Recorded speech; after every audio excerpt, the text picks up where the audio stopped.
ನಮಸ್ಕಾರ ಸ್ನೇಹಿತರೆ, Kannada books knowledge ಚಾನೆಲ್ಗೆ ನಿಮಗೆ ಸ್ವಾಗತ. ನಾವು ರಾಂಡಾ ಬರ್ನ್ ಅವರ ದ ಮ್ಯಾಜಿಕ್ ಪುಸ್ತಕದ ಅದ್ಭುತ ಪ್ರಯಾಣದಲ್ಲಿದ್ದೇವೆ. ಇದು ಈ ಸರಣಿಯ 2ನೇ ಭಾಗ. ಒಂದು ವೇಳೆ ನೀವು ನಮ್ಮ ಮೊದಲು ಭಾಗದ ವಿಡಿಯೋವನ್ನು ಇನ್ನೂ ನೋಡಿಲ್ಲ ಅಂದ್ರೆ ದಯವಿಟ್ಟು ಮೊದಲು ಅದನ್ನು ನೋಡಿ ಬನ್ನಿ. ಅದರ ಲಿಂಕನ್ನು ಕೆಳಗೆ ಡಿಸ್ಕ್ರಿಪ್ಷನ್ನಲ್ಲಿ ಕೊಟ್ಟಿದ್ದೇನೆ. ಯಾಕಂದ್ರೆ ಮೊದಲ 7 ದಿನಗಳ ಅಭ್ಯಾಸ ಮಾಡದೆ ಇಲ್ಲಿಂದ ಮುಂದಕ್ಕೆ ಹೋಗುವುದು ಕಷ್ಟ. ಆ 7 ದಿನಗಳು ನಮ್ಮ ಬುನಾದಿ ಇದ್ದಂತೆ. ಯಾರೆಲ್ಲ ಈಗಾಗಲೇ ಮೊದಲ ವಾರವನ್ನು ಯಶಸ್ವಿಯಾಗಿ ಪೂರೈಸಿದ್ದೀರೋ ನಿಮಗೆ ನನ್ನ ಕಡೆಯಿಂದ ಅಭಿನಂದನೆಗಳು. ಇವತ್ತಿನ ವಿಡಿಯೋದಲ್ಲಿ ನಾವು ನಮ್ಮ ದಿನನಿತ್ಯದ ಜೀವನದಲ್ಲಿ ನಾವು ಕಡೆಗಣಿಸುವ ಆದರೆ ನಮ್ಮ ಜೀವ ಉಳಿಸಿರುವ ಆ ಮ್ಯಾಜಿಕ್ ಬಗ್ಗೆ ತಿಳಿಯೋಣ. ಬನ್ನಿ, 8ನೇ ದಿನದ ರಹಸ್ಯವನ್ನು ನೋಡೋಣ. 8ನೇ ದಿನ, ದಿ ಮ್ಯಾಜಿಕ್ ಇಂಗ್ರೀಡಿಯೆಂಟ್. ಸ್ನೇಹಿತರೆ, ಈ ಅಧ್ಯಾಯದ ಹೆಸರು ದಿ ಮ್ಯಾಜಿಕ್ ಇಂಗ್ರೀಡಿಯೆಂಟ್ ಅಂದ್ರೆ ಮಾಂತ್ರಿಕ ಪದಾರ್ಥ. ನಮ್ಮ ಭಾರತೀಯ ಸಂಸ್ಕೃತಿಯಲ್ಲಿ ಒಂದು ಮಾತಿದೆ, ಅನ್ನವೇ ದೇವರು. ಊಟ ಮಾಡುವ ಮೊದಲು ದೇವರಿಗೆ ನಮಸ್ಕಾರ ಮಾಡಿ ಊಟ ಮಾಡುವಂತ ನಮ್ಮ ಹಿರಿಯರು ಹೇಳ್ತಿದ್ರು. ಆದರೆ ಇವತ್ತಿನ ಗಡಿಬಿಡಿ ಜೀವನದಲ್ಲಿ ನಾವು ಟಿವಿ ನೋಡುತ್ತಲೋ ಅಥವಾ ಮೊಬೈಲ್ ನೋಡುತ್ತಲೋ ಏನೋ ಒಂದು ತಿಂದು ಎದ್ದು ಹೋಗ್ತೀವಿ.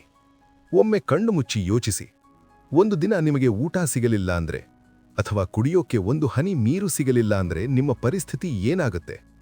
ನಾವು ಬದುಕೋಕೆ ಸಾಧ್ಯನಾ? ಖಂಡಿತ ಇಲ್ಲ. ಆಹಾರ ಮತ್ತು ನೀರು ಪ್ರಕೃತಿ ನಮಗೆ ಕೊಟ್ಟಿರುವ ಅತ್ಯಂತ ದೊಡ್ಡ ಉಡುಗೊರೆ. ಆದರೆ ನಾವದನ್ನು ಗ್ಯಾರಂಟಿ ಅಂತ ಅಂದ್ಕೊಂಡ್ಬಿಟ್ಟಿದ್ದೇವೆ. ನನ್ನತ್ರ ದುಡ್ಡಿದೆ, ನಾನ್ ತಗೊಂಡಿದ್ದೇನೆ, ಇದರಲ್ಲೇನಿದೆ ಮಹಾ ಅನ್ನೋ ಅಹಂಕಾರ ನಮ್ಮಲ್ಲಿದೆ. ಆದರೆ ಸ್ನೇಹಿತರೆ, ಆ ತುತ್ತು ಅನ್ನ ನಿಮ್ಮ ತಟ್ಟೆಗೆ ಬರುವುದಕ್ಕೆ ಒಬ್ಬ ರೈತ ಬಿಸಿಲಲ್ಲಿ ಬೆವರಿಳಿಸಿರ್ತಾನೆ. ಅದನ್ನು ಪ್ಯಾಕ್ ಮಾಡಲು, ಸಾಗಿಸಲು ಮತ್ತು ಅಡುಗೆ ಮಾಡಲು 100 ಜನ ಶ್ರಮ ಪಟ್ಟಿರ್ತಾರೆ. ಅವರೆಲ್ಲರ ಶ್ರಮದ ಫಲವೇ ಇವತ್ತು ನಿಮ್ಮ ಹಸಿವನ್ನು ನೀಗಿಸುತ್ತಿದೆ. ಹಾಗಾದರೆ ಇವತ್ತು ನಾವು ಮಾಡಬೇಕಾದ ಮ್ಯಾಜಿಕ್ ಏನು? ಇದು ತುಂಬಾ ಸರಳ, ಆದರೆ ತುಂಬಾ ಪವರ್ಫುಲ್. ಇವತ್ತಿನಿಂದ ನೀವು ಏನೇ ತಿನ್ನಲಿ, ಏನೇ ಕುಡಿಯಲಿ, ಅದು ಒಂದು ಲೋಟ ನೀರಾಗಿರಬಹುದು, ಕಾಫಿ ಆಗಿರಬಹುದು ಅಥವಾ ಮಧ್ಯಾಹ್ನದ ಊಟವಾಗಿರಬಹುದು. ಅದನ್ನು ಬಾಯಿಗೆ ಇಡುವ ಮೊದಲು ಒಂದು ಕ್ಷಣ ಆ ಆಹಾರವನ್ನು ಪ್ರೀತಿಯಿಂದ ನೋಡಿ. ಮನಸ್ಸಿನ ಆಳದಿಂದ ಧನ್ಯವಾದಗಳು ಎಂದು ಹೇಳಿ. ಕೇವಲ ಬಾಯಿ ಮಾತಿಗೆ ಹೇಳಬೇಡಿ, ಆ ಆಹಾರದ ರುಚಿಯನ್ನು ಸವಿಯುತ್ತಾ ಹೇಳಿ. ಲೇಖಕಿ ರಾಂಡಾ ಬರ್ನ್ ಇನ್ನೂ ಒಂದು ಹೆಜ್ಜೆ ಮುಂದೆ ಹೋಗಿ ಹೇಳ್ತಾರೆ, ನೀವು ಊಟ ಮಾಡುವಾಗ ನಿಮ್ಮ ಕೈಯಿಂದ ಆ ಊಟದ ಮೇಲೆ ಮ್ಯಾಜಿಕ್ ಡಸ್ಟ್ ಅಥವಾ ಮಾಂತ್ರಿಕ ಪುಡಿಯನ್ನು ಉದುರಿಸುತ್ತಿದ್ದೀನಿ ಎಂದು ಕಲ್ಪಿಸಿಕೊಳ್ಳಿ. ಹೀಗೆ ಮಾಡೋದ್ರಿಂದ ಏನಾಗುತ್ತೆ ಗೊತ್ತಾ? ವಿಜ್ಞಾನವೇ ಹೇಳುವ ಪ್ರಕಾರ ನೀವು ನೀರಿನ ಹತ್ತಿರ ಪಾಸಿಟಿವ್ ಆಗಿ ಮಾತಾಡಿದರೆ ಆ ನೀರಿನ ರಚನೆಯೇ ಬದಲಾಗುತ್ತಂತೆ. ಅದೇ ರೀತಿ ನೀವು ಕೃತಜ್ಞತೆಯಿಂದ ಊಟ ಮಾಡಿದಾಗ ಆ ಆಹಾರವು ಕೇವಲ ಹಸಿವು ನೀಗಿಸುವುದಿಲ್ಲ, ಅದು ನಿಮ್ಮ ದೇಹದಲ್ಲಿ ಒಂದು ಔಷಧಿಯಂತೆ ಕೆಲಸ ಮಾಡಲು ಶುರು ಮಾಡುತ್ತದೆ. ನಿಮ್ಮ ಆರೋಗ್ಯ ಸುಧಾರಿಸುತ್ತದೆ. ಆದ್ದರಿಂದ ಇನ್ನು ಮುಂದೆ ಅನ್ನವನ್ನು ದೂಷಿಸಬೇಡಿ, ರುಚಿಯಿಲ್ಲ ಅಂತ ಬೈಬೇಡಿ. ಸಿಕ್ಕಿರುವ ಪ್ರಸಾದಕ್ಕೆ ಥ್ಯಾಂಕ್ಸ್ ಹೇಳಿ. ಊಟ ಚೆನ್ನಾಗಿದ್ದರೆ ಮನಸ್ಸು ಚೆನ್ನಾಗಿರುತ್ತದೆ. ಆದರೆ ನಮ್ಮ ಮನಸ್ಸಿನ ನೆಮ್ಮದಿಯನ್ನು ಹಾಳು ಮಾಡಲು ಯಾವಾಗಲೂ ಕಾಯುತ್ತಿರುವುದು ಯಾವುದು ಗೊತ್ತಾ? ಅದೇ ನಮ್ಮ ಮನೆಗೆ ಬರುವ ಕರೆಂಟ್ ಬಿಲ್, ಫೋನ್ ಬಿಲ್ಲುಗಳು ಮತ್ತು ಸಾಲದ ಚಿಂತೆ. ಆ ಬಿಲ್ಲುಗಳನ್ನೇ ಬಳಸಿ ಹಣವನ್ನು ಆಕರ್ಷಿಸುವುದು ಹೇಗೆ? ನಮ್ಮ ಮುಂದಿನ ಅಧ್ಯಾಯದಲ್ಲಿ ಆ ರಹಸ್ಯವನ್ನು ತಿಳಿಯೋಣ. 9ನೇ ದಿನ, ದ ಮನಿ ಮ್ಯಾಗ್ನೆಟ್. ಸ್ನೇಹಿತರೆ, ಇವತ್ತಿನ ಅಧ್ಯಾಯದ ಹೆಸರು ದ ಮನಿ ಮ್ಯಾಗ್ನೆಟ್, ಅಂದರೆ ಹಣವನ್ನು ಆಕರ್ಷಿಸುವ ಕಾಂತೀಯ ಶಕ್ತಿ. ನಮ್ಮ ಜೀವನದಲ್ಲಿ ಅತಿ ಹೆಚ್ಚು ಟೆನ್ಷನ್ ಕೊಡುವ ವಿಷಯ ಯಾವುದಾದರೂ ಇದ್ರೆ ಅದು ಹಣ. ತಿಂಗಳ ಕೊನೆಯಲ್ಲಿ ಸಂಬಳ ಖಾಲಿಯಾದಾಗ ಅಥವಾ ಸಾಲದ ಕಂತು ಕಟ್ಟುವ ಸಮಯ ಬಂದಾಗ ನಮ್ಮ ಎದೆಯಲ್ಲಿ ಒಂಥರ ಭಯ ಶುರುವಾಗುತ್ತೆ ಅಲ್ವಾ? ಅದರಲ್ಲೂ ಈ ಪೋಸ್ಟ್ ಮ್ಯಾನ್ ಬಂದು ಕೈಗೆ ಒಂದು ಕವರ್ ಕೊಟ್ಟಾಗ ಅದು ಕರೆಂಟ್ ಬಿಲ್ ಅಥವಾ ಕ್ರೆಡಿಟ್ ಕಾರ್ಡ್ ಬಿಲ್ ಆಗಿದ್ರೆ ನಮ್ಮ ಮುಖ ತಕ್ಷಣ ಬಾಡಿ ಹೋಗುತ್ತೆ. ಅಯ್ಯೋ, ಮತ್ತೆ ಖರ್ಚು ಬಂತಲ್ಲ, ಇವರು ಸುಮ್ಮನೆ ಸುಲಿಗೆ ಮಾಡ್ತಾರೆ ಅಂತ ನಾವು ಗುಣಗಾಡಕ್ಕೆ ಶುರು ಮಾಡ್ತೀವಿ. ಆ ಬಿಲ್ ಕಟ್ಟುವಾಗಂತೂ ಮನಸ್ಸಿಗೆ ಭಾರವಾಗುತ್ತೆ, ದುಡ್ಡು ಕೈಯಿಂದ ಹೋಗ್ತಿದೆಯಲ್ಲ ಅನ್ನೋ ಸಂಕಟ ಆಗುತ್ತೆ. ಆದರೆ ದ ಮ್ಯಾಜಿಕ್ ಪುಸ್ತಕದಲ್ಲಿ ಲೇಖಕಿ ರಾಂಡಾ ಬರ್ನ್ ಒಂದು ಅದ್ಭುತವಾದ ಸತ್ಯ ಹೇಳ್ತಾರೆ. ಅವರು ಹೇಳ್ತಾರೆ, ನೀವು ಬಿಲ್ ಕಟ್ಟುವಾಗ ಸಂಕಟಪಟ್ರೆ ಅಥವಾ ಸಾಲದ ಬಗ್ಗೆ ದೂರು ನೀಡಿದ್ರೆ ನೀವು ಬ್ರಹ್ಮಾಂಡಕ್ಕೆ ಒಂದು ಸಂದೇಶ ಕಳಿಸ್ತಿದ್ದೀರಿ. ಏನಂತ ಗೊತ್ತಾ? ನನ್ನ ಹತ್ತಿರ ದುಡ್ಡಿಲ್ಲ, ನನಗೆ ಕಷ್ಟ ಇದೆ ಅಂತ. ಆಕರ್ಷಣೆಯ ನಿಯಮದ ಪ್ರಕಾರ ನೀವು ಯಾವುದರ ಬಗ್ಗೆ ದೂರು ನೀಡ್ತೀರೋ ಬ್ರಹ್ಮಾಂಡ ನಿಮಗೆ ಅಂತಹದೇ ಕಷ್ಟಗಳನ್ನು ಹೆಚ್ಚು ಕೊಡುತ್ತದೆ. ಅಂದರೆ ನೀವು ಬಿಲ್ ನೋಡಿ ಬೇಜಾರು ಮಾಡಿಕೊಂಡಷ್ಟು ನಿಮ್ಮ ಜೀವನದಲ್ಲಿ ಸಾಲ ಹೆಚ್ಚಾಗುತ್ತಲೇ ಹೋಗುತ್ತದೆ. ಹಾಗಾದರೆ ಇದಕ್ಕೆ ಪರಿಹಾರ ಏನು? ನಮ್ಮ ಮನಸ್ಸನ್ನು ಬದಲಾಯಿಸುವುದು ಹೇಗೆ? ಇದಕ್ಕೊಂದು ಚಿಕ್ಕ ಉದಾಹರಣೆ ಕೊಡ್ತೀನಿ ಕೇಳಿ. ನಿಮ್ಮ ಮನೆಗೆ ಬಂದಿರುವ ಕರೆಂಟ್ ಬಿಲ್ಲನ್ನೇ ತೆಗೆದುಕೊಳ್ಳಿ. ನೀವು ಆ ಬಿಲ್ ಮೊತ್ತವನ್ನು ನೋಡುವ ಮುನ್ನ ಒಂದು ಕ್ಷಣ ಯೋಚಿಸಿ, ಆ ಕರೆಂಟ್ ಇಲ್ಲದೆ ಹೋಗಿದ್ರೆ ನಿಮ್ಮ ಜೀವನ ಹೇಗಿರುತ್ತಿತ್ತು? ಕತ್ತಲೆಯಲ್ಲಿ ಇರಬೇಕಿತ್ತು. ಮಿಕ್ಸಿ, ಫ್ರಿಡ್ಜ್, ಟಿವಿ ಯಾವುದೂ ಕೆಲಸ ಮಾಡ್ತಿರ್ಲಿಲ್ಲ. ಎಲ್ಲಕ್ಕಿಂತ ಮುಖ್ಯವಾಗಿ ನಿಮ್ಮ ಪ್ರೀತಿಯ ಮೊಬೈಲ್ ಚಾರ್ಜ್ ಮಾಡಲು ಆಗ್ತಿರ್ಲಿಲ್ಲ. ಆದರೆ ಕರೆಂಟ್ ಬೋರ್ಡ್ನವರು ನಿಮಗೆ ಆ ಸೇವೆಯನ್ನು ನಂಬಿಕೆಯಲ್ಲಿ ಮೊದಲೇ ಕೊಟ್ಟಿದ್ದಾರೆ. ನೀವು ಅದನ್ನು ಆರಾಮಾಗಿ ಬಳಸಿಕೊಂಡಿದ್ದೀರಿ. ಅದಕ್ಕಾಗಿ ಅವರು ಕಳುಹಿಸಿರುವ ರಸೀದಿಯೇ ಆ ಬಿಲ್. ಹಾಗಾಗಿ ಇವತ್ತಿನ ಮ್ಯಾಜಿಕ್ ಅಭ್ಯಾಸ ಹೀಗಿದೆ. ನೀವು ಇದುವರೆಗೂ ಕಟ್ಟಿರುವ ಅಥವಾ ಹಳೆಯ ಪೇಯ್ಡ್ ಬಿಲ್ಗಳನ್ನು ತೆಗೆದುಕೊಳ್ಳಿ. ಅದು ಆನ್ಲೈನ್ ಬಿಲ್ ಆಗಿರಬಹುದು ಅಥವಾ ಪೇಪರ್ ಬಿಲ್ ಆಗಿರಬಹುದು. ಪ್ರತಿಯೊಂದು ಬಿಲ್ ಮೇಲೂ ದಪ್ಪ ಅಕ್ಷರದಲ್ಲಿ ಹಣ ಇದ್ದಿದ್ದಕ್ಕೆ ಧನ್ಯವಾದಗಳು, ಅಂದರೆ thank you for the money ಎಂದು ಬರೆಯಿರಿ. ಯಾಕೆಂದ್ರೆ ಆ ಬಿಲ್ ಕಟ್ಟಲು ದೇವರು ನಿಮಗೆ ಶಕ್ತಿ ಕೊಟ್ಟಿದ್ನಲ್ಲ, ಅದಕ್ಕೆ ಕೃತಜ್ಞತೆ ಸಲ್ಲಿಸಿ. ಎರಡನೆಯದಾಗಿ, ಇನ್ನು ಮುಂದೆ ಕಟ್ಟಬೇಕಿರುವ ಅಥವಾ ಪೆಂಡಿಂಗ್ ಇರುವ ಬಿಲ್ಗಳನ್ನು ಕೈಗೆ ತೆಗೆದುಕೊಳ್ಳಿ. ನಿಮ್ಮ ಜೇಬಿನಲ್ಲಿ ಹಣ ಇಲ್ಲದಿದ್ದರೂ ಪರವಾಗಿಲ್ಲ, ಆ ಬಿಲ್ಲನ್ನು ಕೈಯಲ್ಲಿ ಹಿಡಿದು ಹಣಕ್ಕಾಗಿ ಧನ್ಯವಾದಗಳು ಎಂದು ಮನಸ್ಸಾರೆ ಹೇಳಿ. ಆ ಬಿಲ್ ಕಟ್ಟಲು ಬೇಕಾದ ಹಣ ಈಗಾಗಲೇ ನಿಮ್ಮ ಬ್ಯಾಂಕ್ ಖಾತೆಯಲ್ಲಿದೆ ಎಂದು ಸುಮ್ಮನೆ ಊಹಿಸಿಕೊಳ್ಳಿ. ಆಗ ಸಿಗುವ ನೆಮ್ಮದಿಯೇ ಬೇರೆ. ಸ್ನೇಹಿತರೆ, ನಂಬಿ, ನೀವು ಯಾವಾಗ ಬಿಲ್ ಕಟ್ಟುವಾಗ ಸಂಕಟ ಪಡುವುದನ್ನು ಬಿಟ್ಟು ಸೇವೆ ಸಿಕ್ಕಿದ್ದಕ್ಕೆ ಥ್ಯಾಂಕ್ಸ್ ಹೇಳಕ್ಕೆ ಶುರು ಮಾಡ್ತೀರೋ, ಆಗ ನಿಮ್ಮ ಜೀವನದಲ್ಲಿ ಮ್ಯಾಜಿಕ್ ನಡೆಯುತ್ತೆ. ನೀವು ಕೊಡುವ ಹಣ ಯಾವುದೋ ಬೇರೆ ರೂಪದಲ್ಲಿ 10 ಪಟ್ಟು ಹೆಚ್ಚಾಗಿ ನಿಮ್ಮ ಹತ್ತಿರ ವಾಪಸ್ ಬರುತ್ತೆ. ಇದನ್ನೇ ಮನಿ ಮ್ಯಾಗ್ನೆಟ್ ಅಂತ ಕರೆಯೋದು. ಇವತ್ತೇ ನಿಮ್ಮ ಎಲ್ಲ ಹಳೆ ಬಿಲ್ಗಳನ್ನು ತೆಗೆದು ಈ ಮ್ಯಾಜಿಕ್ ಮಾಡಿ ನೋಡಿ. ಹಣನ ಚಿಂತೆ ಬಿಟ್ಟು ಈಗ ಸ್ವಲ್ಪ ನಮ್ಮ ಸುತ್ತಮುತ್ತ ಇರುವ ಜನರ ಕಡೆ ಗಮನ ಕೊಡೋಣ. ನಾವು ಪ್ರತಿದಿನ ಎಷ್ಟೋ ಜನರ ಹತ್ತಿರ ಕೆಲಸ ಮಾಡಿಸಿಕೊಳ್ತೀವಿ. ಬಸ್ ಡ್ರೈವರ್, ಆಫೀಸ್ ಬಾಯ್ ಅಥವಾ ಹೋಟೆಲ್ ಸರ್ವರ್. ಅವರ ಮೇಲೆ ಮ್ಯಾಜಿಕ್ ಪ್ರಯೋಗ ಮಾಡೋದು ಹೇಗೆ? ಎಲ್ಲರ ಪ್ರೀತಿಯನ್ನು ಗಳಿಸೋದು ಹೇಗೆ? ಆ ರಹಸ್ಯವನ್ನು ಮುಂದಿನ ಅಧ್ಯಾಯದಲ್ಲಿ ನೋಡೋಣ. 10ನೇ ದಿನ, ಮ್ಯಾಜಿಕ್ ಡಸ್ಟ್ ಎವ್ರಿವಾನ್. ಸ್ನೇಹಿತರೆ, ಈ ಅಧ್ಯಾಯದ ಹೆಸರು ಮ್ಯಾಜಿಕ್ ಡಸ್ಟ್ ಎವ್ರಿವಾನ್, ಅಂದ್ರೆ ಎಲ್ಲರಿಗೂ ಮಾಂತ್ರಿಕ ಧೂಳನ್ನು ಸಿಂಪಡಿಸುವುದು. ನಮ್ಮ ಜೀವನದಲ್ಲಿ ನಾವು ನಾಯಕರಂತೆ ಬದುಕ್ತಿದ್ದೇವೆ. ನಮಗೇ ಗೊತ್ತಿಲ್ಲದ ಹಾಗೆ ನೂರಾರು ಜನ ನಮಗಾಗಿ ಸೇವೆ ಮಾಡುತ್ತಿದ್ದಾರೆ. ಬೆಳಿಗ್ಗೆ ನಮ್ಮ ಮನೆ ಬಾಗಿಲಿಗೆ ಹಾಲು ತರುವ ವ್ಯಕ್ತಿ ಇರಬಹುದು, ಕಸ ತಗೊಂಡು ಹೋಗುವ ಪೌರ ಕಾರ್ಮಿಕರಿರಬಹುದು, ನಾವು ಆಫೀಸಿಗೆ ಹೋಗುವಾಗ ಬಸ್ ಓಡಿಸುವ ಡ್ರೈವರ್ ಇರಬಹುದು, ಅಥವಾ ಹೋಟೆಲ್ನಲ್ಲಿ ಕಾಫಿ ತಂದುಕೊಡುವ ಸರ್ವರ್ ಇರಬಹುದು. ಇವರೆಲ್ಲರೂ ತಮ್ಮ ಜೀವನದ ಅಮೂಲ್ಯವಾದ ಸಮಯವನ್ನು ನಮಗಾಗಿ ಮೀಸಲಿಟ್ಟಿದ್ದಾರೆ. ಅವರ ಸೇವೆಯಿಲ್ಲದೆ ನಮ್ಮ ಜೀವನ ಒಂದು ದಿನವೂ ಸುಗಮವಾಗಿ ನಡೆಯಲು ಸಾಧ್ಯವಿಲ್ಲ. ಆದರೆ ನಾವು ಅವರಿಗೆ ಏನು ಕೊಡ್ತಿದ್ದೇವೆ? ತುಂಬ ಕಟುವಾದ ಸತ್ಯ ಏನೆಂದರೆ, ನಾವು ಅವರ ಮುಖವನ್ನು ನೋಡೋದಿಲ್ಲ. ಫೋನ್ನಲ್ಲಿ ಮಾತನಾಡುತ್ತಾ ಬಸ್ ಹತ್ತುತ್ತೇವೆ, ಬಿಲ್ ಕೊಟ್ಟು ಹೋಟೆಲ್ನಿಂದ ಹೊರಗೆ ಬರ್ತೀವಿ. ಅವರು ನಮಗೆ ಕಾಣದ ಇರುವೆಗಳ ತರಹ ಆಗಿಬಿಟ್ಟಿದ್ದಾರೆ. ಕೆಲವೊಮ್ಮೆ ಅವರ ಮೇಲೆ ರೇಗಾಡುತ್ತೇವೆ, ಅವರ ಚಿಕ್ಕ ತಪ್ಪನ್ನು ದೊಡ್ಡದು ಮಾಡಿ ಬೈಯುತ್ತೇವೆ. ಆದರೆ ಲೇಖಕಿ ರಾಂಡಾ ಬರನ್ ಹೇಳ್ತಾರೆ, ಯಾರು ಸೇವೆ ಮಾಡುವವರಿಗೆ ಗೌರವ ಕೊಡುವುದಿಲ್ಲವೋ ಅವರ ಜೀವನದಲ್ಲಿ ಸುಖ ಶಾಂತಿ ಇರುವುದಿಲ್ಲ. ಹಾಗಾದರೆ ಇವತ್ತಿನ ಮ್ಯಾಜಿಕ್ ಅಭ್ಯಾಸ ಏನು? ಇವತ್ತು ನೀವು ಮನೆಯಿಂದ ಹೊರಗೆ ಹೋದ ಮೇಲೆ ನಿಮಗೆ ಯಾರೇ ಸಿಗಲಿ, ಅವರು ಎಷ್ಟೇ ಚಿಕ್ಕ ಕೆಲಸ ಮಾಡಲಿ, ಅವರಿಗೆ ಮನಸ್ಸಾರೆ ಧನ್ಯವಾದಗಳು ಎಂದು ಹೇಳಿ. ಉದಾಹರಣೆಗೆ, ಆಫೀಸ್ನಲ್ಲಿ ಕಸ ಗುಡಿಸುವವರನ್ನು ನೋಡಿದಾಗ ಒಂದು ಮುಗುಳ್ನಕ್ಕು ಥ್ಯಾಂಕ್ ಯು ಹೇಳಿ. ಹೋಟೆಲ್ನಲ್ಲಿ ನೀರು ತಂದಿಡುವ ಹುಡುಗನಿಗೆ ಥ್ಯಾಂಕ್ ಯು ಹೇಳಿ. ನೀವು ಹೇಳುವ ಆ ಒಂದು ಸಣ್ಣ ಪದ ಅವರ ಮುಖದಲ್ಲಿ ಎಷ್ಟು ದೊಡ್ಡ ನಗು ತರಿಸುತ್ತೆ ಗೊತ್ತಾ? ಆ ನಗು ನಿಮಗೆ ನೀಡುವ ಆಶೀರ್ವಾದ ಬೆಲೆ ಕಟ್ಟಲಾಗದ್ದು. ಒಂದು ವೇಳೆ ನೀವು ರಸ್ತೆಯಲ್ಲಿ ಹೋಗುತ್ತಿದ್ದೀರಿ ಅಥವಾ ತುಂಬಾ ರಶ್ ಇದೆ, ಯಾರ ಜೊತೆಗೂ ಮಾತನಾಡಲು ಆಗುತ್ತಿಲ್ಲ ಅಂದ್ರೆ, ಲೇಖಕಿ ಒಂದು ಸುಂದರವಾದ ಐಡಿಯಾ ಕೊಡ್ತಾರೆ. ನಿಮ್ಮ ಕೈಯಲ್ಲಿ ಒಂದು ಮ್ಯಾಜಿಕ್ ಡಸ್ಟ್ ಅಥವಾ ಕಾಣದ ಮಾಂತ್ರಿಕ ಪುಡಿ ಇದೆ ಎಂದು ಕಲ್ಪಿಸಿಕೊಳ್ಳಿ. ನೀವು ಯಾರಿಂದ ಸೇವೆ ಪಡೆಯುತ್ತೀರೋ ಅವರ ಮೇಲೆ ಮನಸ್ಸಿನಲ್ಲೇ ಆ ಮ್ಯಾಜಿಕ್ ಪುಡಿಯನ್ನು ಉದುರಿಸಿ. ನನಗೆ ಸಹಾಯ ಮಾಡಿದ್ದಕ್ಕೆ ನಿನಗೆ ಒಳ್ಳೆಯದಾಗಲಿ ಎಂದು ಹಾರೈಸಿ. ಸ್ನೇಹಿತರೆ, ನೆನಪಿರಲಿ, ನೀವು ಈ ಪ್ರಪಂಚಕ್ಕೆ ಏನನ್ನು ಕೊಡುತ್ತೀರೋ ಅದೇ ನಿಮಗೆ ವಾಪಸ್ ಬರುತ್ತೆ. ನೀವು ಬೇರೆಯವರ ಮೇಲೆ ಸಿಡುಕಿದರೆ ನಿಮಗೆ ಸಿಡುಕುವವರೇ ಸಿಗುತ್ತಾರೆ. ನೀವು ಬೇರೆಯವರ ಮೇಲೆ ಕೃತಜ್ಞತೆಯ ಮ್ಯಾಜಿಕ್ ಡಸ್ಟ್ ಹಾಕಿದರೆ ಇಡೀ ಪ್ರಪಂಚವೇ ನಿಮಗೆ ಸಹಾಯ ಮಾಡಲು ಮುಂದೆ ನಿಲ್ಲುತ್ತದೆ. ಇವತ್ತು ಇಡೀ ದಿನ ನಿಮ್ಮ ಕೈಯಲ್ಲಿ ಆ ಮ್ಯಾಜಿಕ್ ಡಸ್ಟ್ ಬಾಟಲ್ ಇದೆ ಅಂದುಕೊಳ್ಳಿ. ಎಲ್ಲರ ಮೇಲೂ ಪ್ರೀತಿಯನ್ನು ಉದುರಿಸಿ. ಜನರ ವಿಷಯ ಆಯಿತು, ಈಗ ನಿಮ್ಮ ಸ್ವಂತ ವಿಷಯಕ್ಕೆ ಬರೋಣ. ಬೆಳಿಗ್ಗೆ ಎದ್ದ ತಕ್ಷಣ ನಿಮ್ಮ ಮನಸ್ಥಿತಿ ಹೇಗಿರುತ್ತೆ? ಛೇ, ಮತ್ತೆ ಬೆಳಗಾಯ್ತಾ, ಎಷ್ಟೊಂದು ಕೆಲಸ ಇದೆ ಅಂತ ಬೇಜಾರಿನಿಂದ ಎದ್ರೆ ನಿಮ್ಮ ಇಡೀ ದಿನ ಹಾಳಾಗೋದು ಗ್ಯಾರಂಟಿ. ಹಾಗಾದ್ರೆ ನಮ್ಮ ದಿನವನ್ನು ಅದ್ಭುತವಾಗಿ, ಅಂದ್ರೆ ಮ್ಯಾಜಿಕಲ್ ಆಗಿ ಶುರು ಮಾಡೋದು ಹೇಗೆ?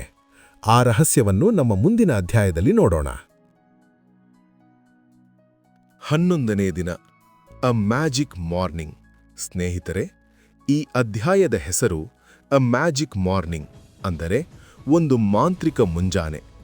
ನಿಮ್ಮ ದಿನ ಹೇಗೆ ಶುರುವಾಗುತ್ತೆ? ಬೆಳಿಗ್ಗೆ ಅಲಾರಾಂ ಸದ್ದಾದ ತಕ್ಷಣ, ಅಯ್ಯೋ ಮತ್ತೆ ಬೆಳಗಾಯ್ತಾ, ಇನ್ನೂ ಸ್ವಲ್ಪ ಹೊತ್ತು ಮಲಗಿದ್ರೆ ಚೆನ್ನಾಗಿರ್ತಿತ್ತು ಅಂತ ಬೇಜಾರಿನಿಂದ ಎದ್ದೇಳ್ತೀರಾ? ಅಥವಾ ಎದ್ದ ತಕ್ಷಣ ಮೊಬೈಲ್ ನೋಡಿ ಅದರಲ್ಲಿರೋ ಯಾವುದೋ ಕೆಟ್ಟ ನ್ಯೂಸ್ ನೋಡಿ ಮೂಡ್ ಹಾಳು ಮಾಡ್ಕೋತೀರಾ? ನೆನಪಿರಲಿ, ನಿಮ್ಮ ದಿನದ ಆರಂಭ ಹೇಗಿರುತ್ತೋ ನಿಮ್ಮ ಇಡೀ ದಿನ ಹಾಗೇ ಇರುತ್ತೆ. ನೀವು ಬೆಳಿಗ್ಗೆ ಕಿರಿಕಿರಿ ಮಾಡಿಕೊಂಡು ಎದ್ದರೆ ಆಫೀಸ್ನಲ್ಲಿ ಕೆಲಸ ಆಗಲ್ಲ, ಟ್ರಾಫಿಕ್ನಲ್ಲಿ ಸಿಕ್ಕಾಕೊಳ್ತೀರಾ, ಮನೆಯಲ್ಲಿ ಜಗಳ ಆಗುತ್ತೆ. ರಾತ್ರಿ ಮಲಗುವಾಗ ಛೆ, ಇವತ್ತು ದಿನಾನೇ ಸರಿಯಿಲ್ಲ ಅಂತ ಗೊಣಗ್ತೀರಾ. ಆದರೆ ನಿಮ್ಮ ದಿನವನ್ನು ಸುಂದರವಾಗಿ ಬದಲಾಯಿಸಲು ಒಂದೇ ಒಂದು ದಾರಿಯಿದೆ, ಅದೇ ಕೃತಜ್ಞತೆ. ಇವತ್ತಿನ ಮ್ಯಾಜಿಕ್ ಅಭ್ಯಾಸ ತುಂಬಾ ವಿಶೇಷವಾಗಿದೆ. ನಾಳೆ ಬೆಳಿಗ್ಗೆ ನೀವು ನಿದ್ದೆಯಿಂದ ಎಚ್ಚರವಾದ ತಕ್ಷಣ, ಇನ್ನೂ ಹಾಸಿಗೆಯಿಂದ ಏಳುವ ಮುನ್ನವೇ ಮೊದಲು ಹೇಳಬೇಕಾದ ಮಾತು ಧನ್ಯವಾದಗಳು. ಯಾಕೆ ಗೊತ್ತಾ? ನಿನ್ನೆ ರಾತ್ರಿ ಮಲಗಿದ ಎಷ್ಟೋ ಜನ ಇಂದು ಬೆಳಿಗ್ಗೆ ಏಳಲೇ ಇಲ್ಲ. ಆದರೆ ದೇವರು ನಿಮಗೆ ಬದುಕಲು ಇನ್ನೂ ಒಂದು ದಿನ ಆಯಸ್ಸು ಕೊಟ್ಟಿದ್ದಾನೆ. ಈ ಹೊಸ ದಿನ, ಈ ಹೊಸ ಉಸಿರು ನಿಮಗೆ ಸಿಕ್ಕಿದೆಯಲ್ಲ, ಅದಕ್ಕೆ ಧನ್ಯವಾದಗಳು. ನಂತರ ನೀವು ಹಾಸಿಗೆಯಿಂದ ಕೆಳಗಿಳಿಯುವಾಗ ಒಂದು ಆಟ ಆಡಿ. ನಿಮ್ಮ ಬಲಗಾಲು ನೆಲಕ್ಕೆ ತಾಗಿದಾಗ ಧನ್ಯ ಎಂದು ಹೇಳಿ, ಎಡಗಾಲು ನೆಲಕ್ಕೆ ತಾಗಿದಾಗ ವಾದ ಎಂದು ಹೇಳಿ. ನೀವು ಬಾತ್ರೂಮ್ಗೆ ನಡೆದು ಹೋಗುವಾಗ ಪ್ರತಿಯೊಂದು ಹೆಜ್ಜೆಗೂ ಮನಸ್ಸಿನಲ್ಲೇ ಧನ್ಯವಾದಗಳು, ಧನ್ಯವಾದಗಳು ಎಂದು ಹೇಳುತ್ತಾ ನಡೆಯಿರಿ. ನೀವು ಮುಖ ತೊಳೆಯುವಾಗ ನೀರಿಗೆ ಥ್ಯಾಂಕ್ಸ್ ಹೇಳಿ, ಕನ್ನಡಿ ನೋಡುವಾಗ ನಿಮ್ಮ ಮುಖಕ್ಕೆ ಥ್ಯಾಂಕ್ಸ್ ಹೇಳಿ. ಹೀಗೆ ನೀವು ಬೆಳಿಗ್ಗೆ ಎದ್ದು ರೆಡಿಯಾಗುವವರೆಗೂ ಥ್ಯಾಂಕ್ಸ್ ಹೇಳುತ್ತಾ ಇದ್ರೆ ಏನಾಗುತ್ತೆ ಗೊತ್ತಾ? ನಿಮ್ಮ ಮನಸ್ಸು ಪೂರ್ತಿ ಪಾಸಿಟಿವ್ ಎನರ್ಜಿಯಿಂದ ತುಂಬಿ ಹೋಗುತ್ತೆ. ಆ ದಿನ ನಿಮಗೆ ಎಷ್ಟೇ ದೊಡ್ಡ ಕಷ್ಟ ಬಂದರೂ ಅದು ನಿಮಗೆ ಕಷ್ಟ ಅಂತಾನೆ ಅನ್ನಿಸಲ್ಲ. ನಿಮ್ಮ ಕೆಲಸಗಳು ಸರಾಗವಾಗಿ ಆಗುತ್ತವೆ. ಎಲ್ಲರೂ ನಿಮ್ಮನ್ನು ನೋಡಿ ನಗ್ತಾರೆ. ನೀವೇ ಒಂದು ಮ್ಯಾಜಿಕ್ ಆಗಿ ಬದಲಾಗ್ತೀರಾ. ನಾಳೆ ಬೆಳಿಗ್ಗೆ ಈ ಅಭ್ಯಾಸ ಮಾಡಲು ಮರಿಬೇಡಿ. ಸ್ನೇಹಿತರೆ, ನಮ್ಮ ಈ ಜೀವನಕ್ಕೆ ನಾವೊಬ್ಬರೇ ಕಾರಣ ಅಲ್ಲ. ನಮ್ಮ ಜೀವನದ ಬೇರೆ ಬೇರೆ ಹಂತದಲ್ಲಿ ಯಾರೋ ಒಬ್ಬರು ನಮಗೆ ದಾರಿ ದೀಪವಾಗಿ ನಿಂತಿರುತ್ತಾರೆ. ಅವರು ಅಂದು ಸಹಾಯ ಮಾಡದಿದ್ದರೆ ಇವತ್ತು ನಾವು ಈ ಮಟ್ಟಕ್ಕೆ ಇರುತ್ತಿರಲಿಲ್ಲ. ಅಂತಹ ಮಾಂತ್ರಿಕ ವ್ಯಕ್ತಿಗಳನ್ನು ನೆನಪು ಮಾಡಿಕೊಳ್ಳುವುದು ಹೇಗೆ? ಅದರಿಂದ ನಮ್ಮ ಜೀವನ ಹೇಗೆ ಬದಲಾಗುತ್ತೆ? ಮುಂದಿನ ಅಧ್ಯಾಯದಲ್ಲಿ ನೋಡೋಣ. 12ನೇ ದಿನ, magical people who made A difference. ಸ್ನೇಹಿತರೆ, ಈ ಅಧ್ಯಾಯದ ಹೆಸರು magical people who made A difference, ಅಂದರೆ ನಮ್ಮ ಜೀವನದ ದಿಕ್ಕನ್ನೇ ಬದಲಿಸಿದ ಆ ಮಾಂತ್ರಿಕ ವ್ಯಕ್ತಿಗಳು. ನಮ್ಮ ಜೀವನ ಯಾವಾಗಲೂ ಒಂದೇ ಥರ ಇರುವುದಿಲ್ಲ. ಕೆಲವೊಮ್ಮೆ ನಾವು ಕತ್ತಲೆಯಲ್ಲಿ ಕಳೆದು ಹೋದ ಹಾಗೆ ಆಗಿರುತ್ತೇವೆ. ಮುಂದೆ ಏನು ಮಾಡಬೇಕು, ಎಲ್ಲಿ ಹೋಗಬೇಕು ಎಂದು ತಿಳಿಯದೆ ದಿಕ್ಕು ತಪ್ಪಿ ನಿಂತಿರುತ್ತೇವೆ. ಅಂತಹ ಸಮಯದಲ್ಲಿ ದೇವರು ಒಬ್ಬ ವ್ಯಕ್ತಿಯ ರೂಪದಲ್ಲಿ ಬಂದು ನಮ್ಮ ಕೈ ಹಿಡಿಯುತ್ತಾನೆ. ಅವರು ನಿಮ್ಮ ಶಾಲೆಯ ಟೀಚರ್ ಆಗಿರಬಹುದು, ನಿಮಗೆ ಧೈರ್ಯ ತುಂಬಿದ ನಿಮ್ಮ ಅಜ್ಜಿ ತಾತ ಆಗಿರಬಹುದು, ಕಷ್ಟದಲ್ಲಿ ಹಣ ಕೊಟ್ಟ ಸ್ನೇಹಿತ ಆಗಿರಬಹುದು, ಅಥವಾ ನಿಮ್ಮ ಸೋಲನ್ನೇ ಗೆಲುವಾಗಿ ಬದಲಿಸಿದ ನಿಮ್ಮ ಬಾಸ್ ಆಗಿರಬಹುದು. ಅವರು ಅಂದು ಆ ಸಹಾಯ ಮಾಡದಿದ್ದರೆ ಅಥವಾ ಆ ಬುದ್ಧಿಮಾತು ಹೇಳದಿದ್ದರೆ ಇವತ್ತು ನೀವು ಎಲ್ಲೋ ಇರುತ್ತಿದ್ರಿ ಅಥವಾ ಏನೋ ಆಗಿರುತ್ತಿದ್ರಿ. ಆದರೆ ಇವತ್ತು ನೀವು ಚೆನ್ನಾಗಿದ್ದೀರಿ ಅಂದರೆ ಅದಕ್ಕೆ ಅವರು ಹಾಕಿಕೊಟ್ಟ ದಾರಿಯೇ ಕಾರಣ. ಆದರೆ ವಿಪರ್ಯಾಸ ಅಂದರೆ ನಾವು ಬ್ಯುಸಿ ಲೈಫ್ನಲ್ಲಿ ಅವರನ್ನು ಮರೆತು ಬಿಡ್ತೀವಿ. ಅವರಿಗೆ ಸರಿಯಾಗಿ ಥ್ಯಾಂಕ್ಸ್ ಕೂಡ ಹೇಳಿರಲ್ಲ. ಇವತ್ತಿನ ಮ್ಯಾಜಿಕ್ ಅಭ್ಯಾಸ ತುಂಬ ಎಮೋಷನಲ್ ಆಗಿದೆ. ಇದು ನಿಮ್ಮ ಕಣ್ಣಲ್ಲಿ ನೀರು ತರಿಸಬಹುದು. ಇವತ್ತು ನಿಮಗೆ ಯಾರೂ ತೊಂದರೆ ಕೊಡದಂತಹ ಒಂದು ಶಾಂತವಾದ ಜಾಗದಲ್ಲಿ ಹೋಗಿ ಕುಳಿತುಕೊಳ್ಳಿ. ನಿಮ್ಮ ಜೀವನದಲ್ಲಿ ಅತಿ ಹೆಚ್ಚು ಪ್ರಭಾವ ಬೀರಿದ, ನಿಮ್ಮನ್ನು ಮೇಲೆತ್ತಿದ 3 ಜನರನ್ನು ನೆನಪಿಸಿಕೊಳ್ಳಿ. ಈಗ ಒಬ್ಬೊಬ್ಬರನ್ನೇ ನಿಮ್ಮ ಮನಸ್ಸಿನ ವೇದಿಕೆಗೆ ಕರೆಯಿರಿ. ಆ ವ್ಯಕ್ತಿ ಈಗ ನಿಮ್ಮ ಎದುರುಗಡೆ ಕುಳಿತಿದ್ದಾರೆ ಎಂದು ಕಲ್ಪಿಸಿಕೊಳ್ಳಿ. ಅವರ ಕಣ್ಣಲ್ಲಿ ಕಣ್ಣಿಟ್ಟು ಮಾತನಾಡಿ. ಅಂದು ನೀನು ನನಗೆ ಆ ಸಹಾಯ ಮಾಡದೇ ಹೋಗಿದ್ದರೆ ನಾನು ಹಾಳಾಗಿ ಹೋಗುತ್ತಿದ್ದೆ. ನೀನು ನನ್ನ ಜೀವನ ಉಳಿಸಿದೆ. ಅದಕ್ಕಾಗಿ ನಿನಗೆ ತುಂಬು ಹೃದಯದ ಧನ್ಯವಾದಗಳು. ಹೀಗೆ 3 ಜನರಿಗೂ ಪ್ರತ್ಯೇಕವಾಗಿ ಅವರು ಮಾಡಿದ ಸಹಾಯವನ್ನು ನೆನಪಿಸಿಕೊಂಡು ಥ್ಯಾಂಕ್ಸ್ ಹೇಳಿ. ಇದನ್ನು ನೀವು ಜೋರಾಗಿ ಬಾಯ್ಬಿಟ್ಟು ಹೇಳಿದರೆ ಇನ್ನೂ ಒಳ್ಳೆಯದು. ಇಲ್ಲದಿದ್ದರೆ ಮನಸ್ಸಿನಲ್ಲೇ ಹೇಳಿ. ಸ್ನೇಹಿತರೆ, ನೀವು ಈ ಅಭ್ಯಾಸ ಮಾಡಿದಾಗ ನಿಮ್ಮ ಮನಸ್ಸಿನಲ್ಲಿದ್ದ ಭಾರ ಇಳಿದು ಹೋಗುತ್ತೆ. ನಿಮ್ಮ ಹೃದಯ ಹಗುರವಾಗುತ್ತೆ. ನೀವು ಎಷ್ಟು ಹಗುರವಾಗುತ್ತೀರೋ ಅಷ್ಟು ವೇಗವಾಗಿ ನೀವು ಯಶಸ್ಸಿನ ಕಡೆಗೆ ಹೋಗುತ್ತೀರಿ. ನಮ್ಮ ಹಿಂದಿನ ಕೃತಜ್ಞತೆ ಮುಗಿಯಿತು. ಈಗ ಭವಿಷ್ಯದ ಕಡೆಗೆ ನೋಡೋಣ. ನಿಮ್ಮ ಮನಸ್ಸಿನಲ್ಲಿ ನೂರಾರು ಆಸೆಗಳಿವೆ ಅಲ್ವಾ? ಸ್ವಂತ ಮನೆ ಕಟ್ಟಬೇಕು, ಕಾರು ತಗೋಬೇಕು, ಪ್ರಪಂಚ ಸುತ್ತಬೇಕು, ಈ ಎಲ್ಲ ಕನಸುಗಳನ್ನು ನನಸು ಮಾಡಿಕೊಳ್ಳುವುದು ಹೇಗೆ? ನಿಮ್ಮ ಆಸೆಗಳ ಪಟ್ಟಿಗೆ ಜೀವ ತುಂಬುವುದು ಹೇಗೆ? ಬನ್ನಿ, ಮುಂದಿನ ರೋಚಕ ಅಧ್ಯಾಯದಲ್ಲಿ ಅದನ್ನು ಕಲಿಯೋಣ.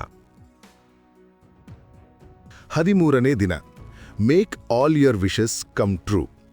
ಸ್ನೇಹಿತರೆ, ಇದೀಗ ನಾವು ಈ ಪುಸ್ತಕದ ಅತ್ಯಂತ ರೋಚಕವಾದ ಮತ್ತು ಎಲ್ಲರಿಗೂ ಇಷ್ಟವಾಗುವ ಅಧ್ಯಾಯಕ್ಕೆ ಬಂದಿದ್ದೇವೆ. ಈ ಅಧ್ಯಾಯದ ಹೆಸರು make all your wishes come true. ಅಂದರೆ ನಿಮ್ಮ ಎಲ್ಲಾ ಆಸೆಗಳನ್ನು ಈಡೇರಿಸಿಕೊಳ್ಳಿ. ನಮ್ಮೆಲ್ಲರಿಗೂ ಕನಸುಗಳಿರುತ್ತವೆ. ಯಾರಿಗೋ ಒಂದು ಒಳ್ಳೆಯ ಕೆಲಸ ಸಿಗಬೇಕು, ಯಾರಿಗೋ ಸಾಲ ತೀರಿಸಿ ಸ್ವಂತ ಮನೆ ಕಟ್ಟಬೇಕು, ಇನ್ನು ಯಾರಿಗೋ ತಮ್ಮ ಮದುವೆ ಅದ್ದುವಿಯಾಗಿ ಆಗಬೇಕು. ಹೀಗೆ ನೂರಾರು ಆಸೆಗಳು. ಆದರೆ ನಾವು ಸಾಮಾನ್ಯವಾಗಿ ಏನು ಮಾಡ್ತೀವಿ? ದೇವರ ಮುಂದೆ ಹೋಗಿ, ದೇವರೇ, ನನಗೆ ಅದು ಇಲ್ಲ, ದಯವಿಟ್ಟು ಕೊಡು, ನನಗೆ ಈ ಕಷ್ಟ ಇದೆ, ದಯವಿಟ್ಟು ಪರಿಹರಿಸು ಅಂತ ಬೇಡಿಕೊಳ್ಳುತ್ತೇವೆ. ನೆನಪಿರಲಿ, ಆಕರ್ಷಣೆಯ ನಿಯಮದ ಪ್ರಕಾರ ನೀವು ನನಗೆ ಬೇಕು ಬೇಕು ಅಂತ ಕೇಳಿದಷ್ಟು ಅದು ನಿಮ್ಮಿಂದ ದೂರ ಹೋಗುತ್ತಲೇ ಇರುತ್ತದೆ. ಯಾಕೆಂದರೆ ನಿಮ್ಮ ಮನಸ್ಸಿನಲ್ಲಿ ನನ್ನ ಹತ್ತಿರ ಅದು ಇಲ್ಲ ಎನ್ನುವ ಕೊರತೆಯ ಭಾವನೆ ಇದೆ. ಹಾಗಾದರೆ ನಮ್ಮ ಕನಸನ್ನು ಮ್ಯಾಗ್ನೆಟ್ ತರಹ ಎಳೆದುಕೊಳ್ಳುವುದು ಹೇಗೆ? ಅದಕ್ಕೆ ಲೇಖಕಿ ರಾಂಡಾ ಬರ್ನ್ ಒಂದು ಅದ್ಭುತವಾದ ಟೆಕ್ನಿಕ್ ಹೇಳಿಕೊಡ್ತಾರೆ. ಅದೇನೆಂದರೆ, ನಿಮ್ಮ ಆಸೆ ಈಡೇರುವ ಮುನ್ನವೇ ಅದು ಈಡೇರಿದೆ ಎಂದು ನಂಬಿ ಧನ್ಯವಾದ ಹೇಳುವುದು. ಇವತ್ತಿನ ಮ್ಯಾಜಿಕ್ ಅಭ್ಯಾಸ ಹೀಗಿದೆ. ಒಂದು ಪೆನ್ ಮತ್ತು ಪೇಪರ್ ತೆಗೆದುಕೊಳ್ಳಿ. ನಿಮ್ಮ ಕಂಪ್ಯೂಟರ್ ಅಥವಾ ಮೊಬೈಲ್ ಬೇಡ, ಕೈಯಲ್ಲೇ ಬರೆಯಿರಿ. ನಿಮ್ಮ ಜೀವನದ ಸದ್ಯದ ಟಾಪ್ 10 ಆಸೆಗಳನ್ನು ಪಟ್ಟಿ ಮಾಡಿ. ಆದರೆ ಬರೆಯುವಾಗ ಒಂದು ಕಂಡೀಷನ್ ಇದೆ. ನೀವು ನನಗೆ ಕಾರು ಬೇಕು ಅಂತ ಬರೆಯುವ ಹಾಗಿಲ್ಲ. ಬದಲಾಗಿ ನಿಮಗೆ ಈಗಾಗಲೇ ಕಾರು ಸಿಕ್ಕಿದೆ ಎಂದ ಊಹಿಸಿಕೊಂಡು ಹೀಗೆ ಬರೆಯಬೇಕು: ನನಗೆ ಇಷ್ಟವಾದ ಕಾರು ಸಿಕ್ಕಿದ್ದಕ್ಕೆ ಧನ್ಯವಾದಗಳು, ಧನ್ಯವಾದಗಳು, ಧನ್ಯವಾದಗಳು. ಗಮನಿಸಿ, ಪ್ರತಿ ಆಸೆಯ ಮುಂದೆಯೂ 3 ಬಾರಿ ಧನ್ಯವಾದಗಳು ಎಂದು ಬರೆಯಲೇಬೇಕು. ಇದು ಮ್ಯಾಜಿಕ್ ನಂಬರ್. ನನ್ನ ಮಗಳಿಗೆ ಮೆಡಿಕಲ್ ಸೀಟ್ ಸಿಕ್ಕಿದ್ದಕ್ಕೆ ಧನ್ಯವಾದಗಳು, ಧನ್ಯವಾದಗಳು, ಧನ್ಯವಾದಗಳು. ನನ್ನ ಬಿಸ್ನೆಸ್ನಲ್ಲಿ ಡಬಲ್ ಲಾಭ ಬಂದಿದ್ದಕ್ಕೆ ಧನ್ಯವಾದಗಳು, ಧನ್ಯವಾದಗಳು, ಧನ್ಯವಾದಗಳು. ಹೀಗೆ 10 ಆಸೆಗಳನ್ನು ಬರೆದ ಮೇಲೆ ಸುಮ್ಮನೆ ಕೂರಬೇಡಿ. ಆ ಲಿಸ್ಟನ್ನು ಮತ್ತೆ ಓದಿ. ಕಣ್ಣು ಮುಚ್ಚಿ. ಆ ಆಸೆ ನಿಜವಾಗಲೂ ಈಡೇರಿದಾಗ ನಿಮಗೆ ಎಷ್ಟು ಖುಷಿಯಾಗುತ್ತೆ? ನೀವು ಯಾರಿಗೆ ಮೊದಲು ಫೋನ್ ಮಾಡಿ ಈ ವಿಷಯ ಹೇಳುತ್ತೀರಾ? ಆ ಕ್ಷಣವನ್ನು ಈಗಲೇ ನಿಮ್ಮ ಮನಸ್ಸಿನ ಸಿನಿಮಾದಲ್ಲಿ ನೋಡಿಕೊಳ್ಳಿ. ನಿಮ್ಮ ಮೈ ಜುಮ್ಮನ್ನಬೇಕು, ಕಣ್ಣಲ್ಲಿ ಆನಂದ ಬಾಷ್ಪ ಬರಬೇಕು.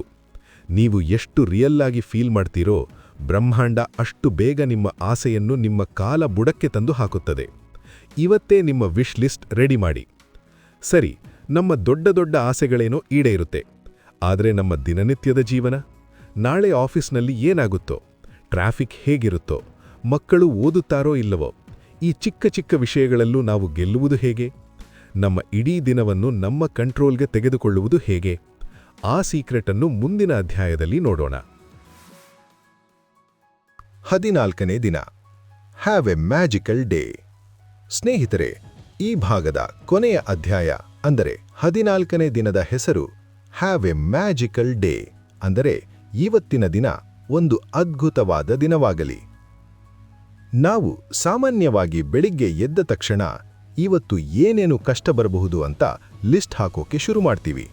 ಅಯ್ಯೋ, ಇವತ್ತು ಆಫೀಸ್ನಲ್ಲಿ ಬಾಸ್ ಏನು ಹೇಳ್ತಾರೋ, ಟ್ರಾಫಿಕ್ನಲ್ಲಿ ಎಷ್ಟು ಹೊತ್ತು ಸಿಕ್ಕಾಕೊಳ್ತೀನೋ, ಬ್ಯಾಂಕ್ ಕೆಲಸ ಆಗುತ್ತೋ ಇಲ್ವೋ, ಹೀಗೆ ಆಗಿಲ್ಲದ ವಿಷಯಗಳ ಬಗ್ಗೆ ಯೋಚಿಸಿ ನಮಗೆ ನಾವೇ ಟೆನ್ಷನ್ ಕೊಟ್ಕೋತೀವಿ. ನೀವು ಗಮನಿಸಿದ್ದೀರಾ? ನೀವು ಬೆಳಿಗ್ಗೆ ಟೆನ್ಷನ್ ಮಾಡಿಕೊಂಡ್ರೆ ಅಂದು ಇಡೀ ದಿನ ಕೆಟ್ಟದಾಗೆ ಹೋಗುತ್ತೆ. ಬಸ್ ಮಿಸ್ ಆಗುತ್ತೆ, ಫೋನ್ ಕೆಟ್ಟ ಹೋಗುತ್ತೆ, ಜಗಳ ಆಗುತ್ತೆ. ಯಾಕೆ ಹೀಗೆ? ಯಾಕೆಂದರೆ ನೀವೇ ಬೆಳಗ್ಗೆ ಎದ್ದ ತಕ್ಷಣ ಆ ಕೆಟ್ಟ ದಿನವನ್ನು ಆರ್ಡರ್ ಮಾಡಿದ್ದೀರಿ. ಆದರೆ ಲೇಖಕಿ ಹೇಳ್ತಾರೆ, ನಿಮ್ಮ ದಿನ ಹೇಗಿರಬೇಕು ಅಂತ ಬೇರೆಯವರು ನಿರ್ಧಾರ ಮಾಡೋದಲ್ಲ, ನೀವೇ ಡಿಸೈಡ್ ಮಾಡಬೇಕು. ಹಾಗಾದ್ರೆ ಇವತ್ತಿನ ಮ್ಯಾಜಿಕ್ ಅಭ್ಯಾಸ ಏನು? ನಾಳೆ ಬೆಳಿಗ್ಗೆ ನೀವು ಎದ್ದ ಕೂಡಲೇ ಅಥವಾ ಸ್ನಾನ ಮಾಡುವಾಗ ಇವತ್ತು ನೀವು ಏನೇನು ಕೆಲಸ ಮಾಡಲಿಕ್ಕಿದೆ ಅಂತ ಮನಸ್ಸಿನಲ್ಲೇ ಪಟ್ಟಿ ಮಾಡಿ. ಆಫೀಸ್ಗೆ ಹೋಗೋದು, ಮೀಟಿಂಗ್ ಮಾಡೋದು, ಮಾರ್ಕೆಟ್ಗೆ ಹೋಗೋದು ಅಥವಾ ಯಾರಿಗೋ ಫೋನ್ ಮಾಡೋದು. ಈಗ ಮ್ಯಾಜಿಕ್ ಇಲ್ಲಿದೆ. ಆ ಪ್ರತಿಯೊಂದು ಕೆಲಸವೂ ಅತ್ಯಂತ ಯಶಸ್ವಿಯಾಗಿ ನಡೆದಿದೆ ಎಂದು ಕಲ್ಪಿಸಿಕೊಳ್ಳಿ. ಉದಾಹರಣೆಗೆ, ನೀವು ಆಫೀಸ್ಗೆ ಹೋಗ್ತಾ ಇದ್ದೀರಾ ಅಂದರೆ ಟ್ರಾಫಿಕ್ ಇಲ್ಲದೆ ಹಾಯಾಗಿ ಕರೆಕ್ಟ್ ಟೈಮ್ಗೆ ಆಫೀಸ್ ತಲುಪಿದ್ದಕ್ಕೆ ಧನ್ಯವಾದಗಳು ಎಂದು ಮೊದಲೇ ಹೇಳಿ.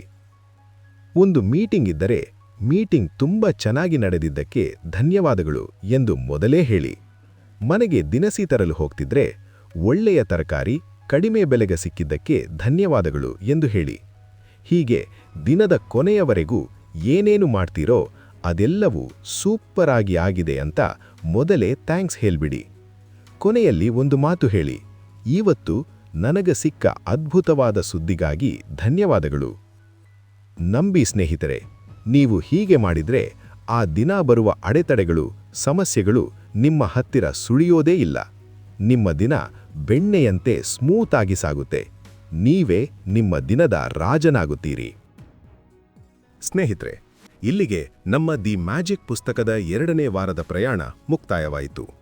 ನಾವು ಕಳೆದ 7 ದಿನಗಳಲ್ಲಿ ಊಟಕ್ಕೆ, ಹಣಕ್ಕೆ, ಜನರಿಗೆ ಮತ್ತು ನಮ್ಮ ಕನಸುಗಳಿಗೆ ಜೀವ ತುಂಬುವುದು ಹೇಗೆ ಎಂದು ಕಲಿತಿದ್ದೇವೆ. ಮುಖ್ಯವಾಗಿ 13ನೇ ದಿನದ ಆಸೆಗಳ ಪಟ್ಟಿ ವಿಶ್ ಲಿಸ್ಟ್ ಬರೆಯುವುದನ್ನು ಮಾತ್ರ ಮರಿಬೇಡಿ. ಆದರೆ ನಮ್ಮ ಜೀವನದಲ್ಲಿ ಇಷ್ಟೆಲ್ಲ ಸರಿಹೋದರೂ ಕೆಲವೊಮ್ಮೆ ಮನಸ್ಸಿನ ಮೂಲೆಯಲ್ಲಿ ಎಲ್ಲೋ ಒಂದು ಹಳೆಯ ನೋವು ಇರುತ್ತೆ. ಯಾರೋ ನಮ್ಮನ್ನು ಮೋಸ ಮಾಡಿರಬಹುದು ಅಥವಾ ಪ್ರೀತಿಪಾತ್ರರ ಜೊತೆ ಸಂಬಂಧ ಮುರಿದು ಹೋಗಿರಬಹುದು. ಆ ಮುರಿದು ಹೋದ ಸಂಬಂಧಗಳನ್ನು ಮತ್ತೆ ಜೋಡಿಸುವುದು ಹೇಗೆ? ನಮ್ಮ ಮನಸ್ಸಿನ ಗಾಯವನ್ನು ಗುಣಪಡಿಸುವುದು ಹೇಗೆ? ಮತ್ತು ಎಲ್ಲಕ್ಕಿಂತ ಮುಖ್ಯವಾಗಿ, ನಿಮಗೆ ಬೇಕಾದಷ್ಟು ಹಣವನ್ನು ಬ್ರಹ್ಮಾಂಡದಿಂದ ಕೇಳಿ ಪಡೆಯಲು ಲೇಖಕಿ ಒಂದು ಮ್ಯಾಜಿಕ್ ಚೆಕ್ ಬಗ್ಗೆ ಹೇಳಿದ್ದಾರೆ. ಹೌದು, ಬ್ರಹ್ಮಾಂಡವೇ ಸಹಿ ಹಾಕಿರುವ ಖಾಲಿ ಚೆಕ್ ಅದು. ಅದನ್ನು ಬರೆಯುವುದು ಹೇಗೆ? ಈ ಎಲ್ಲ ರೋಚಕ ರಹಸ್ಯಗಳನ್ನು ನಮ್ಮ ಮುಂದಿನ ವಿಡಿಯೋದಲ್ಲಿ, ಅಂದರೆ ಭಾಗ 3ರಲ್ಲಿ ನೋಡೋಣ. ದಯವಿಟ್ಟು ಈ ವಿಡಿಯೋದಲ್ಲಿ ಹೇಳಿರುವ ಅಭ್ಯಾಸಗಳನ್ನು ಕೇವಲ ಕೇಳಬೇಡಿ, ಇಂದಿನಿಂದಲೇ ಪಾಲಿಸಿ. ನಿಮ್ಮ ಜೀವನ ಬದಲಾಗುವುದನ್ನು ನೀವೇ ಕಣ್ಣಾರೆ ಕಾಣುತ್ತೀರಿ. ಮುಂದಿನ ವಿಡಿಯೋ ಮಿಸ್ ಆಗಬಾರದು ಅಂದ್ರೆ ಈಗಲೇ ನಮ್ಮ ಚಾನೆಲ್ಗೆ ಸಬ್ಸ್ಕ್ರೈಬ್ ಆಗಿ ಮತ್ತು ಬೆಲ್ ಐಕಾನ್ ಒತ್ತಿ. ಈ ವಿಡಿಯೋ ನಿಮಗೆ ಇಷ್ಟವಾಗಿದ್ದರೆ ಒಂದು ಲೈಕ್ ಕೊಡಿ. ನಿಮ್ಮ ಲೈಕ್ ನನಗೆ ಹೊಸ ವಿಡಿಯೋ ಮಾಡಲು ಪ್ರೇರಣೆ ನೀಡುತ್ತದೆ. ಮತ್ತೆ ಸಿಗೋಣ ಮುಂದಿನ ಮ್ಯಾಜಿಕ್ ವಿಡಿಯೋದಲ್ಲಿ. ಅಲ್ಲಿಯವರೆಗೂ ನಗ್ನಗ್ತಾ ಇರಿ, ಕೃತಜ್ಞರಾಗಿರಿ. ನಿಮ್ಮ ಕನಸುಗಳೆಲ್ಲ ನನಸಾಗಲಿ. ಧನ್ಯವಾದಗಳು, ಧನ್ಯವಾದಗಳು, ಧನ್ಯವಾದಗಳು.